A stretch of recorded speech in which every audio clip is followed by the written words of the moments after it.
Hi guys, welcome to June 2023 dispatches. Here's our latest little batch of releases. Not too many, but a few interesting figures among them. As you can see right in front of you, we have a very nice cavalry grouping here, and there's a little story behind this, which is that, as many of you know, the ceremonial figures that we've been releasing over the last 18-24 months have proved to be very popular. And among the many letters and emails that we've received about them was one from one of our collectors who's actually still serving as a senior officer in the Household Cavalry Mounted Regiment in London. And this gentleman actually belongs to the Blues and Royals, which is part of the Household Cavalry Mounted Regiment. Now the story is, Household Cavalry Mounted Regiment are those soldiers that you see on horseback that take part in many of the ceremonial and state occasions that happen in London throughout the year. Most recently you'll have seen them in the coronation parade for the coronation of King Charles III. The Blues and Royals have not been featured by us before. We featured the Lifeguards, which is the other part of that same regiment. The Lifeguards wear the red tunics with the white horsehair plumes on their metal helmets. The Blues and Royals, in contrast, have a dark navy blue tunic and with red horsehair plumes on their helmets. So this gentleman who's still serving with the Blues and Royals really did recommend that these would be excellent figures to produce. So we decided to have a go at them, and here they are. Very pleased with the results, and what we're releasing are, I think I'm right in saying, 5 different mounted figures, and at the same time we've got 2 different standing figures, a trumpeter and a standing trooper. All of them here as you see before us, but flanking them on either side are also 2 new figures of Her Late Majesty Queen Elizabeth II. The first one right here is the Queen as she would certainly have appeared in the earlier part of her reign throughout the 1950s. In actual fact, from 1951, which was the first Trooping the Colour the ceremony that the Queen took part in, she was actually replacing her father, who was sick at the time. And just over a year later, she took part in another Trooping the Colour, and this time she was Queen. And she's wearing one of the dress uniforms of one of her 5 regiments of foot guards. Now the 5 regiments of foot guards are Grenadier Guards, Coldstream Guards, Scots Guards, Irish Guards and Welsh Guards.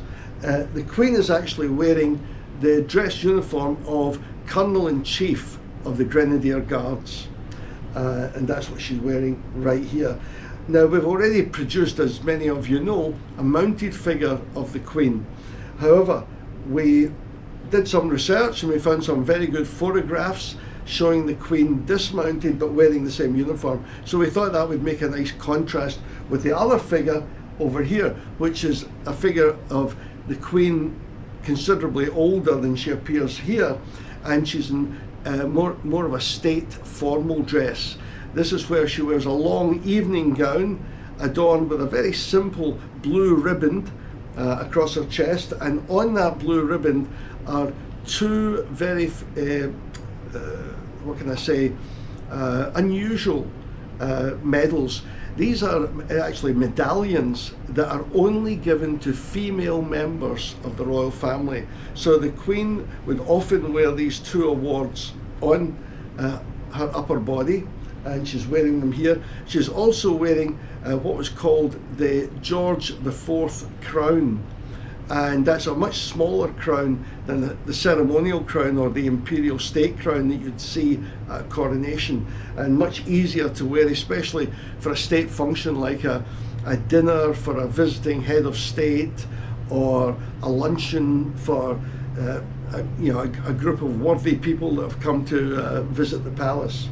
So these are the two new independently single figures that are available, along with our Blues and Royals. Now, I'd also like to point out that the Blues and Royals, apart from being a mounted regiment and take part in all kinds of ceremonial duties, are of course a regular army regiment that also goes to war and takes part in campaigns. And some of you may remember that last month we released the Scorpion light reconnaissance tank that took part in the Falklands campaign. And during that campaign, as I mentioned back then, 2 troops of Scorpion tanks actually took part, and they were from the Blues and Royals. So last month we had the Blues and Royals on active service, and this month we have them on parade.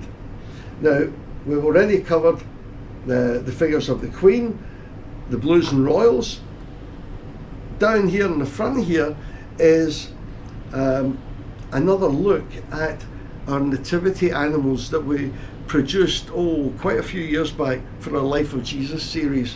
One of the things that, again, some collectors had mentioned to us was they wondered if the colours that we'd chosen originally were the most accurate we could find. So we actually did even more research and found out that, especially for cattle like these cows here and even a little donkey, there was colour schemes that were more appropriate to the Middle East. Same thing goes for our goats and to a lesser extent the sheep here.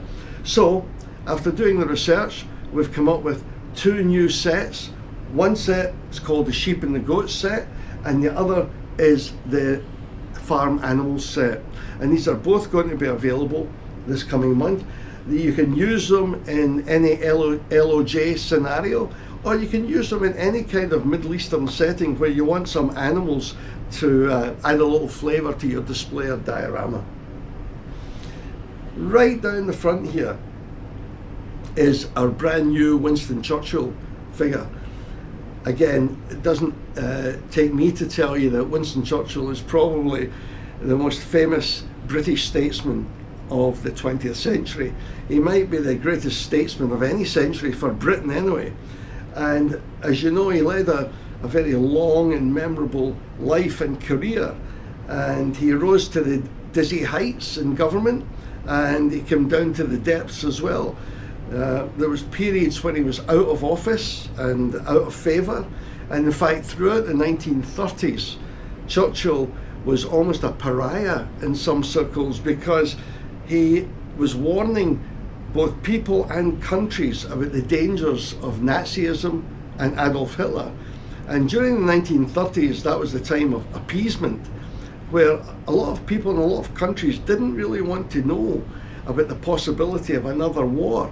Not because Churchill, more than most, knew the dangers and the terrible costs of a war, but he also recognized how deadly dangerous people like Hitler and the Nazis were. And he tried to warn Britain and the rest of the world about just how bad things could get. Well, in May 1940, things did go from bad to worse. On the very day that the Germans invaded France, Belgium, Holland, Luxembourg, and in the West, with their blitzkrieg techniques, Churchill finally came to power. The Chamberlain government that had been running Britain for the last few years really were not a wartime government, and people were clamouring for more vigorous leadership. And at that point, finally, his party and the entire government and the people turned to Winston Churchill. Churchill was going to go on to lead us through some of the most difficult days of World War II. In 1940, after the fall of France, the evacuation at Dunkirk, and all kinds of other disasters, he still led us through to victory in the Battle of Britain, and through the tumultuous times of 1941 and 1942, where we faced almost defeat in North Africa. We certainly were defeated in Malaya, Hong Kong, and Singapore with the Japanese attack in the Pacific. Churchill was there throughout this, managed to keep the country together, and I would say bolster the alliance that was then formed with Russia initially, and then America when America came into the war. He was a fantastic wartime leader. He recognized more than most that even though we won the war, we also had to win the peace. And he was very aware of the dangers of communism, and especially the dangers of Stalin and the Russians. I say the long and eventful life. He lived to the age of 90 years old. He died in 1965. But what we have here, our new figure, shows, I think, Churchill in his finest hour, which was 1940, when he rallied the country, when everything could not have looked more black.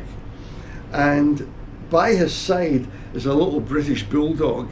And the idea behind this little set, and we've called it the bulldog breed, was Churchill was often said to possess all the qualities of a British bulldog: brave, determined, and willing to not give up the fight. And for that reason, we've shown him, and this figure is actually based on a very famous photograph of the great man taken in 1940, where he's holding a Thompson submachine gun that was part of a shipment of arms that was sent from the United States to Britain to help make up for many of the weapons that had been lost in France with the evacuation of the BEF in 1940.